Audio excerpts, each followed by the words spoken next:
PR পদ্ধতি চাচ্ছে, কিন্তু আপনারা এত বড় একটি রাজনৈতিক দল হওয়ার পরেও পিআর পদ্ধতিটা কেন চাচ্ছেন না, একটু যদি ব্যাখ্যা করেন। ধন্যবাদ। আসলে পিআর পদ্ধতিতে আমরা যেটা দেখেছি যে যেখানে পিআর পদ্ধতিতে নির্বাচন হওয়ার পরে হয়েছে, সরকার গঠন করা হয়েছে, সেইখানে কিন্তু খুব একটা স্থায়ী এবং দক্ষ সরকার গড়ে ওঠেনি। সুতরাং পিআর পদ্ধতি বাংলাদেশের জন্য খুব একটা উপযোগী নয় বলে আমরা মনে করি। কিন্তু প্রত্যেকটা রাজনৈতিক দল চাচ্ছে, আপনারা যে চাচ্ছেন না, তারা কেন চাচ্ছে যদি একটু ব্যাখ্যা করতেন। সেটা তারা হয়তো বা তাদের মতো করে ভাবতেছে, যেই জন্য তারা সেইটা চাচ্ছে। যে সবাই চায় যে যার যার তো চিন্তা ভাবনা আলাদা, সেই জন্য তারা তাদের মতো করে ভাবছে এবং বলছে যে তারা পিআর পদ্ধতি চায়। কিন্তু আমরা মনে করি যে না, পিআর পদ্ধতি বাংলাদেশের জন্য উপযোগী কোনো সরকার গঠনের কোনো সিস্টেম না। সুতরাং আমরা এই পদ্ধতি চাই না। আমরা জানি যে যে ম্যাডাম খালেদা জিয়া, তিনি নিঃসন্দেহে একজন আকর্ষণ নেত্রী। তার যে ৮০তম জন্মদিন পার হয়ে ৮১তম বয়সে যে তিনি প্রদর্শন করলেন, এই যে তার যে একটা রাজনৈতিক বিশাল বড় কেরিয়ার, এই কেরিয়ারে তার যেই পদচারণা, এইখানে আপনি তার এই পদচারণা কীভাবে দেখছেন?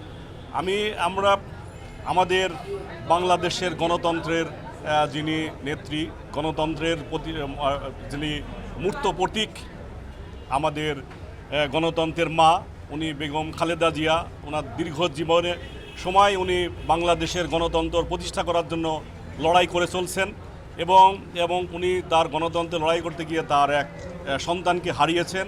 এবং আমি আশা করি যে ওনার নেতৃত্বেই বাংলাদেশে আবার গণতন্ত্র প্রতিষ্ঠা হবে, এই আশাবাদ ব্যক্ত করছি। এবং আশা করি যে অচিরেই আমরা একটা বাংলাদেশে গণতান্ত্রিক সরকার দেখতে পাবো, যে সরকার গণতন্ত্র বাংলাদেশের মানুষের ভোটের মাধ্যমে প্রতিষ্ঠিত হবে এবং বাংলাদেশের মানুষের জন্য কাজ করবে ইনশাআল্লাহ। আচ্ছা, আমরা দেখতে পাচ্ছি যে ইতিপূর্বে আপনাদের সাথে বাংলাদেশ জাতীয়তাবাদী দল বিএনপির সাথে বাংলাদেশ জামাত ইসলামের একটা সম্পর্ক ছিল, কিন্তু আপনাদের সাথে যে পিআর পদ্ধতি, এটা নিয়ে সম্পর্কের ছিন্ন হলো। দেখুন, আপনারা এটাকে কিভাবে দেখছেন? তারা আপনাদের সাথে সম্পর্ক ছিন্ন করলো, এটা কারণটা কি?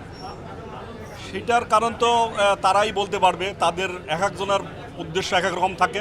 সুতরাং তাদের উদ্দেশ্য নিয়ে তারা চলছে। বাংলাদেশ জাতীয়তাবাদী দল বাংলাদেশ জাতীয় দলের উদ্দেশ্য নিয়ে চলে।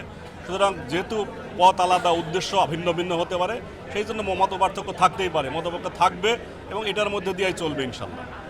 আপনারা কি মনে করেন যে আপনারা এই যে নির্বাচন সামনে আসতেছে, আমরা জানি ফেব্রুয়ারিতে যে নির্বাচন, এই নির্বাচনে কি আপনারা জয়ী হতে পারবেন বলে মনে করেন? ইনশাল্লাহ বাংলাদেশের সর্বস্তরের জনগণ বাংলাদেশ জাতীয়তাবাদী দলের সাথে আছে এবং আমরা আশা করি যে বাংলাদেশ জাতীয়তাবাদী দল একক সংখ্যাগরিষ্ঠ অর্জন করে বাংলাদেশের ক্ষমতা গ্রহণ করবে ইনশাল্লাহ।